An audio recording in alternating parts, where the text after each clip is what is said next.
السلام علیکم ورحمۃ اللہ وبرکاتہ۔ محترم عزیزوں اور دوستو، بہت سارے لوگ قرض کے بوجھ سے پریشان ہو جاتے ہیں، بہت سارے لوگ رزق کی تنگی کا شکار ہوتے ہیں۔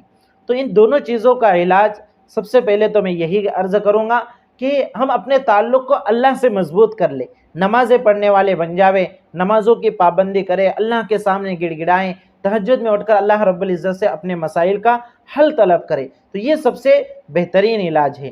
لیکن اس کے ساتھ ساتھ اگر کوئی ایک عمل کرتا ہے جو میں آج آپ کو بتانے والا ہوں، اگر کوئی شخص یہ عمل پابندی کے ساتھ کرتا ہے تو انشاءاللہ اگر کسی کے اوپر کتنا ہی قرض کا بوجھ ہی کیوں نہ ہو، اور کسی کے رزق میں اگر تنگی ہوتی ہو، اگر اس کی جو آمدنی ہے وہ آمدنی اس کی ضروریات کے لیے کافی نہ ہوتی ہو، تو انشاءاللہ اس عمل کی برکت سے اس کے قرض کے ادائیگی کی شکلیں بھی مہیا ہو جائیں گی، اور اللہ رب العزت اس عمل کی برکت سے اس کے رزق میں بھی برکت عطا فرمائیں گے۔ یہ عمل بڑا آسان ہے، کچھ مشکل نہیں ہے، ہر کوئی کر سکتا ہے۔ یہ عمل کیا ہے؟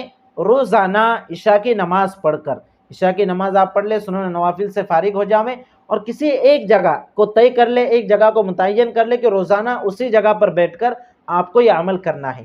اللہ رب العزت کا ایک نام ہے وہاب، الوہاب، تو آپ کو 1414 مرتبہ یا وہاب یا وہاب یا وہاب 1414 مرتبہ پڑھنا ہے، اور اس کے بعد ایک دعا ہے، وہ دعا 100 مرتبہ پڑھنا ہے۔ وہ دعا کون سی ہے میں اسکرین پر بھی لگا دیتا ہوں، یا وہاب حبلی من نعمت الدنیا والآخرہ، یا وہاب حبلی من نعمت الدنیا والآخرہ انک انت الوہاب۔